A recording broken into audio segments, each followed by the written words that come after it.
Okay, so the definition of restriction mapping is restriction mapping, a method by which a relative location of restriction site on a DNA fragment are determined by restriction digestion followed by agarose gel electrophoresis. So you must have understood little bit. In the definition itself, it is saying restriction mapping is a method by which a relative location of restriction site on a DNA fragment are determined by restriction digestion followed by agarose gel electrophoresis.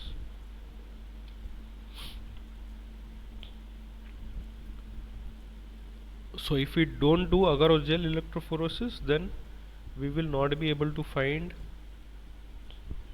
the site or the length of the DNA or exact position of the DNA. So how we do it, how we map it, I will be talking about these things here in this lecture. So process in brief is used to map an unknown segment of DNA by breaking into pieces. Okay, it used to map an unknown segment of DNA by breaking into pieces. So DNA is there, restriction enzyme at a particular site is will come and it will break it. Different restriction enzyme will come at different place and it will break it. Different restriction enzyme will come and it will break at different place. So one DNA contain a different restriction sites. So wherever different restriction enzymes will be there, it will go there and cut it. Very simple. Then relies only upon restriction enzyme. So this technique relies only on the restriction enzymes. So that's what restriction endonuclease, what I told you.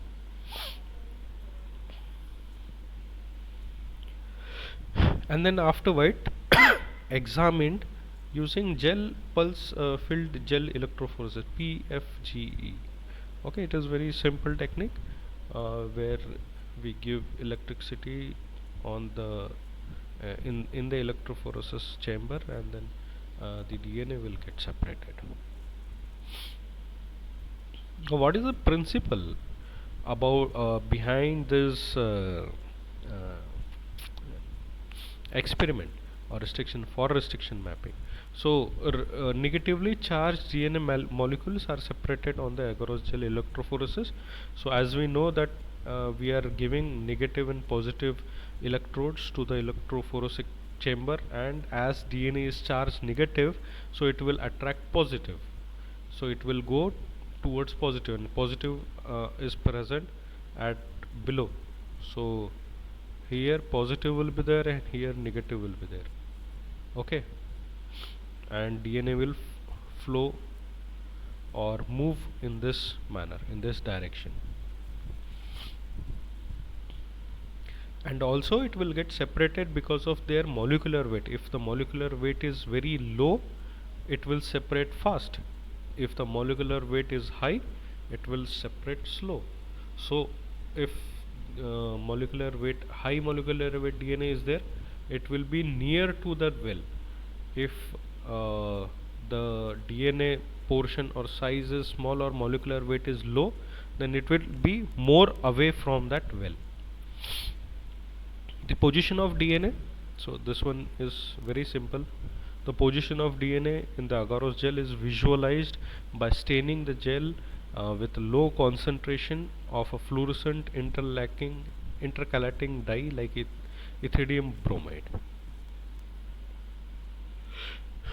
So it is very simple to understand that even though the gel and DNA will be very small, tiny, we cannot able to see it by our naked eye.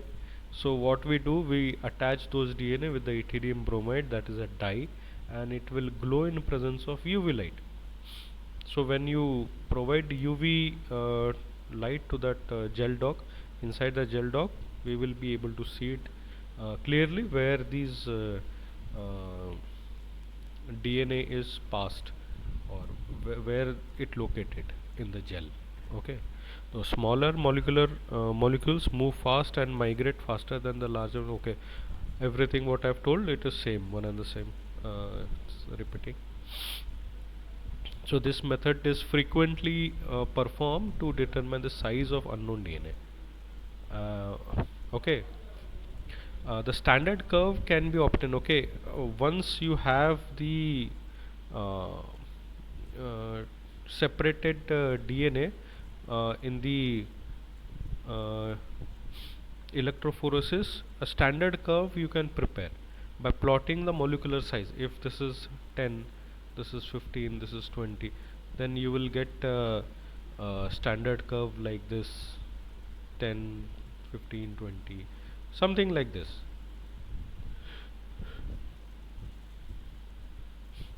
So it is showing late. I don't know why it is showing late, but okay, you understand what I was talking about. This is 15, this is 10, this is 15, this is 20. Now it, I guess it came okay. So I don't understand why it is showing late. Okay, now okay, this didn't work. Okay, I guess because of poor internet connectivity, this problem is happening. Okay, so don't worry if I am not in the sync with this. You you can make it out that means when I am saying uh, I am writing this little bit before, some 1 second before, or microsecond before, some microsecond before. Okay, the relative mobility standard curve we can prepare with the help of molecular weight and the data got from the electrophoresis. Okay, if I'm going very much deep, you should tell me afterward, or whenever. As this is my first lecture, I think I will try to explain you each and everything with clarity. And if you feel this lecture is much bigger, or any improvisation, you can just tell me anytime, no problem. So relative mobility of the DNA ladder depends upon the log of the relative molecular weight. So how much uh, relative mobility means how much it will travel. It will be depend upon the molecular weight present of that fragment. If molecular weight is very high, it will be at lower place, and if it is very small, it will travel very fast. But what happens sometimes, there are 3 4 different fragments which of which the molecular weight will not be very significant. So we will see a big band in the electrophoresis, but if we do further uh, experiment, we can identify that that big band, this the band will look like this, very big in our gel dog. So but there must be a different uh, molecular weight size DNA fragments. So we have to make it very clear. These molecular weight differences are because of the different size of the DNA. It's very simple. So relative mobility values can be determined after dividing the distance traveled by the DNA and distance traveled by the tracking die. So it is simple. Sometime tracking die, uh, we have the standard curve on the electrophoresis, so with that we will be able to understand properly. So this is the one of the example where you can, so this is the reference 1 kb DNA ladder. This is double digestion with X and Y. So this is digestion with X means one of the restriction enzyme, the Y is the another restriction enzyme. So rather than giving a name particularly, they have given restriction enzyme X and restriction enzyme Y.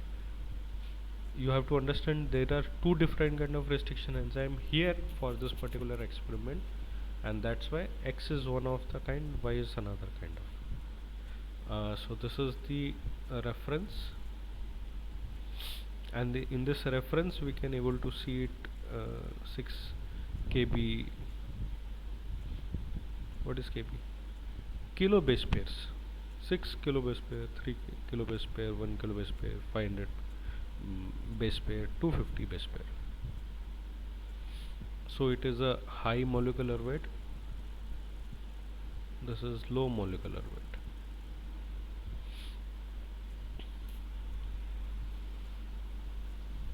So this particular restriction enzyme is cutting one DNA at this place which is nearby 6 kb, one at this which is nearby 3 kb, and one at that which is 1 kb.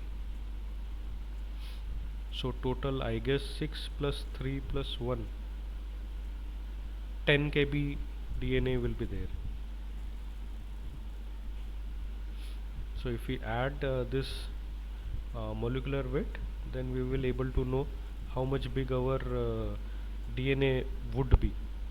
Okay, so here it is cutting at different place 6 point something and 4 or 4.5 something. Okay, anyway we will able to see it further. Yeah, so here you can see it. Yes,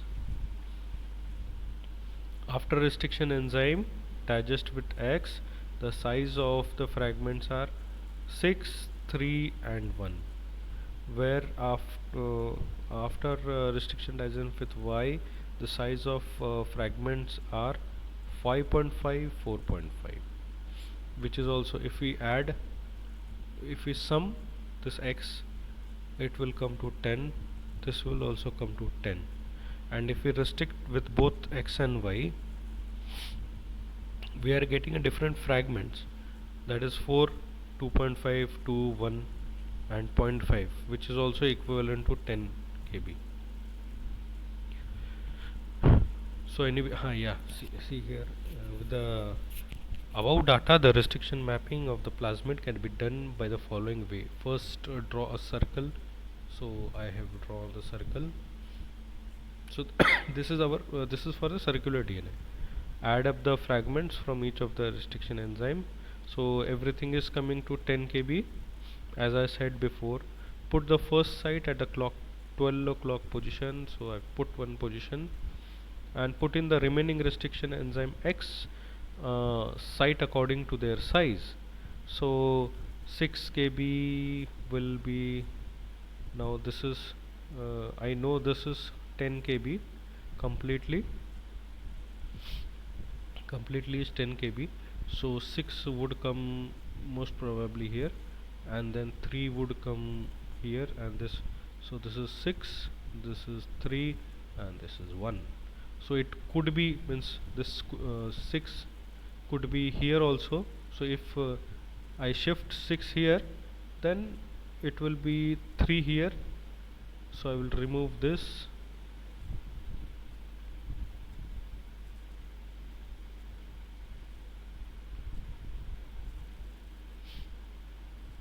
and then 6 will come here, and this will become 3, this 3 is gone, 6. So the placement of 6 kBA or 3 kBA would be at different place. That's what we have to understand, what is placed where.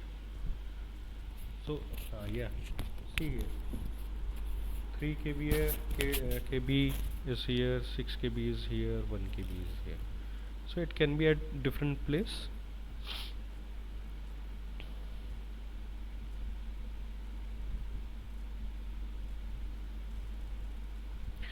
uh, putting put in the site.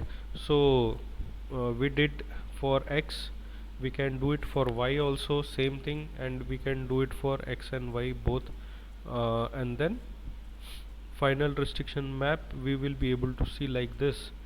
So this is this portion from here to here, this will be 2.5, from here to here 0.5, 4 kb, 2 kb, 1 kb, which is nothing but 10 kb. When we'll do x and y properly, so this is the x place, this is y place, this is x place, this is y place, this is also x place. So when we'll put properly x place and y place, and if their datas are properly coming, then we can say that okay, this is placed here and that is placed there, and hence we would come to a conclusion, and we can map one DNA directly with the help of this simple experiment. But as I said that sometimes restriction means the number of restriction enzyme at a particular site would be more, and if it is very nearer then this kb, for example this small kb is there, like 0.5 kb, we can able to identify. But if the base, if it is goes to base pairs, then 100 base pair, then 200 base pair, 250 base pair, 50 base pair, this will be looking as a one band itself, because it is it will be very slow, it will be very small place, so it will be look like band, and that's why it is called as, it's cannot be used for high density mapping, it will be used for medium density mapping. That's what.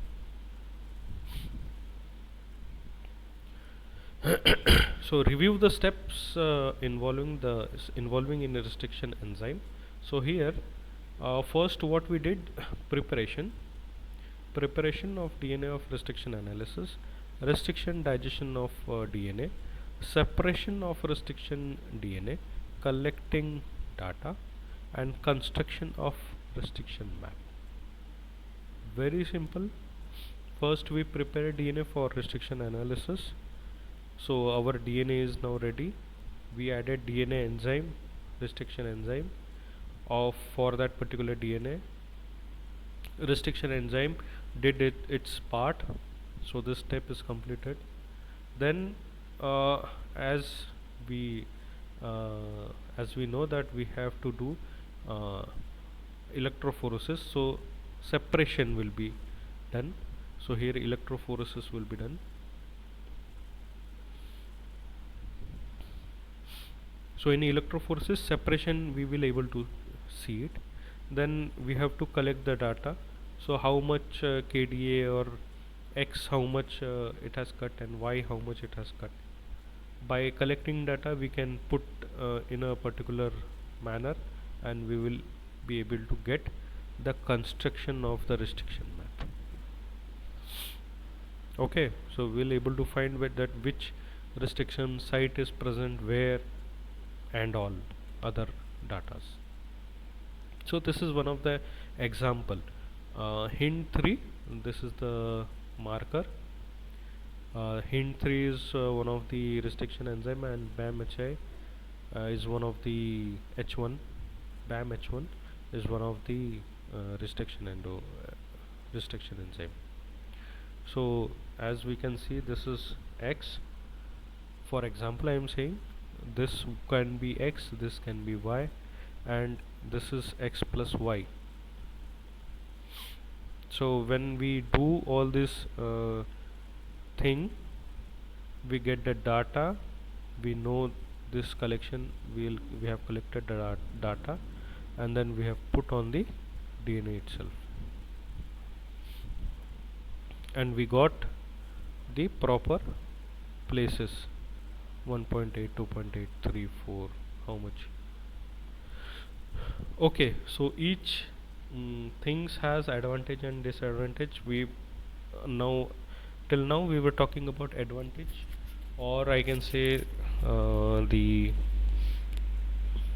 working and advantage of the restriction mapping. Now I will tell you about disadvantage. The restriction mapping for the genome is useful only for smaller genomes such as viruses and bacteria. So high density we cannot do it, because restriction enzyme site would be more, and when number of more restriction site will be there, the I have told you about bands, it will not visible clearly. Restriction digestion of the large genome produce many DNA fragments. When these fragments are separated by agarose, DNA fragments cannot be viewed at discrete band. Another visual version of restriction mapping, called as optical mapping, is used for large genome. So in this also we can opt for optical mapping, and we can get those discrete bands into an proper bands. So whatever discrete band we are able to see like this in that optical mapping, we will able to see this complete band as like this. So we will able to understand that there is a distance between these two DNA.